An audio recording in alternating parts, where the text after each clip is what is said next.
it efficient. We've run about 2 minutes behind here. So I'll start you off of start everyone else, how the first few weeks have been in Boulder. Then we'll open up for questions. Okay. My first 2 weeks here at Boulder? Yeah.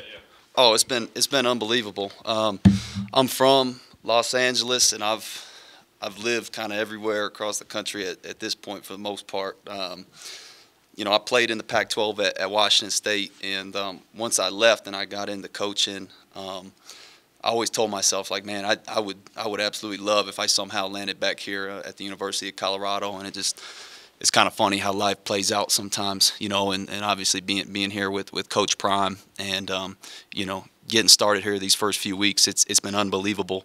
The city, the fan base, people are ready to win here. Fans are ready to win. The support we have, this beautiful building that we have, and what we're allowed to do in here. And so it's just truly a blessing. And I looked out my window today, and I see the mountains and the snow and all that, and I got to pinch myself, just being here. So it's been incredible so far.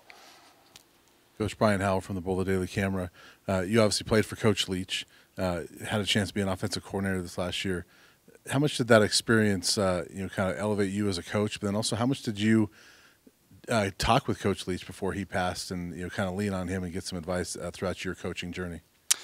Coach Leach, he was, he was a simple man. He really was, and most of what I took from him, I took as a player, and a lot of it was caught other than taught, if that makes sense. And just by the way he interacted, by the way he coached, the simplicity of which he coached, a lot of that, I caught that as a player. And I learned how to handle, different situations, based off, what Coach Leach was given and how he taught things. But he's been instrumental in everywhere that I've been, and obviously, I wouldn't be here today, if it weren't for him and his relationship with Coach Prime. He's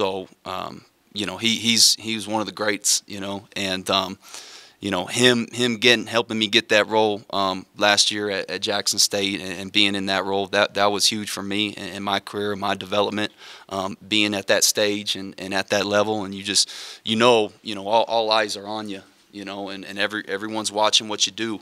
And at the end of the day, none of that matters. The only thing that matters is just, the people in that building and the players, the coaches, and what you do to get better every single day. And that's how we're approaching it here. That's how I'm approaching it here. I'm in a different role. I'm coaching the receivers, and those are my guys. And my job as a coach right now is to hold all those guys accountable to the standard that we've set as coaches every single day.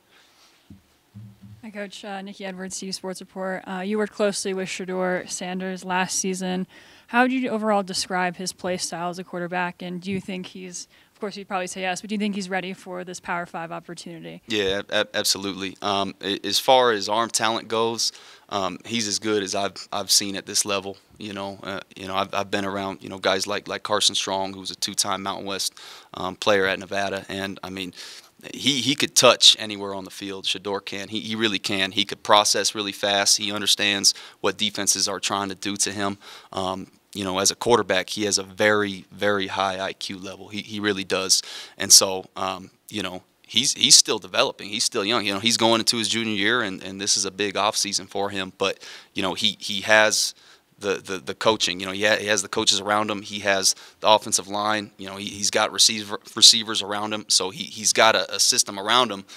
It's just a matter of making sure everyone's on the same page. And he's going to do big things this year. There's no doubt about it.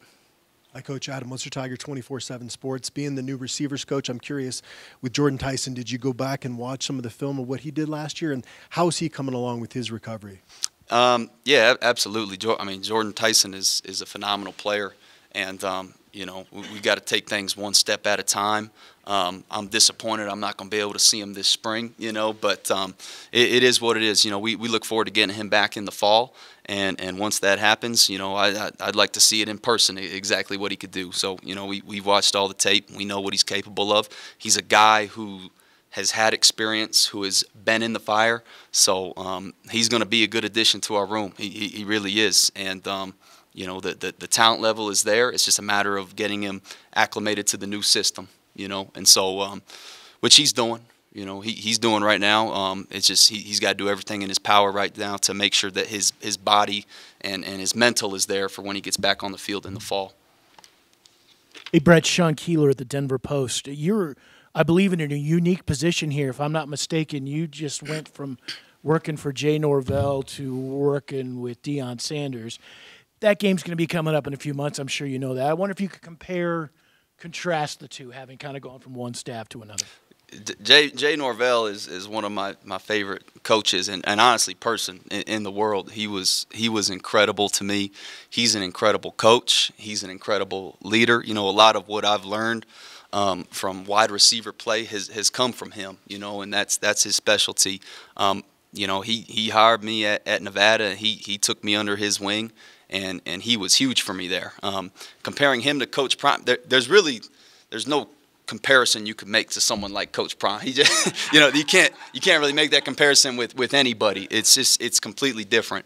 But yeah, they're right up the road, and I look forward to connecting with them soon here because I got a relationship with a bunch of those guys up there in Fort Collins. But we look forward to playing them week 3. Okay, just 2 more. We got to stay on time. Tyler and Pat, go ahead. Hey, Brett. Tyler King, Denver Gazette. Just curious kind of what your impressions are of Sean Lewis's offense and kind of how similar it was to what you guys were running last season at Jackson State, and how kind of he's leaned on you so far to kind of implement things, and what your kind of process has been like in learning the offense. Sean Lewis is unbelievable, man. He's as sharp as they come. He really is. What we're doing here, our identity, we're going to play fast, and there's some different things we'll do alignment-wise and split-wise, but we're just trying to create a horizontal stretch on the defense, really just put them in conflict where they got to make a decision of, do they want to stop the run or do they want to cover? And, if they want to stop the run, then we're going to throw the ball down the field. And when we throw the ball down the field, it's going to be a vertical passing game. A lot of the drop-back passing that we're doing, it's similar, to the stuff that I'm accustomed to and to what I've done. Everyone's got their twist on things, and I really like his twist on things. He's super sharp. He's super detailed. He's an incredible teacher. So I look forward to learning a lot from him. Hey, Coach, Pat Graham from the Associated Press. I know you can give a long answer probably on this, but maybe just a Cliff Notes version. But like a player that's reached the status that Deion did in his career, they typically don't make the best coaches because maybe they demand too much. But he's the exception. Why is he the exception? He's an unbelievable leader. I mean, you say what's the greatest quality of Coach Prime? Like the first thing that pops into my mind is leader. He's a leader, and he's a person that people gravitate towards, and he leads by example. He's the hardest worker in the building. He's here all the time. He's leading by example. He's doing everything right. He's saying everything right, and so coaches and players alike they gravitate towards a person like that. So when I think of Coach Prime, he makes a great head coach because he's a great leader, and I think OB touched on this before, but he with conflict and adversity, he takes it head on. There's no beating around the bush. If there is any sort of conflict at all, coaches, players, anybody in the building, we address it. We address it and we learn how to attack it and we move forward.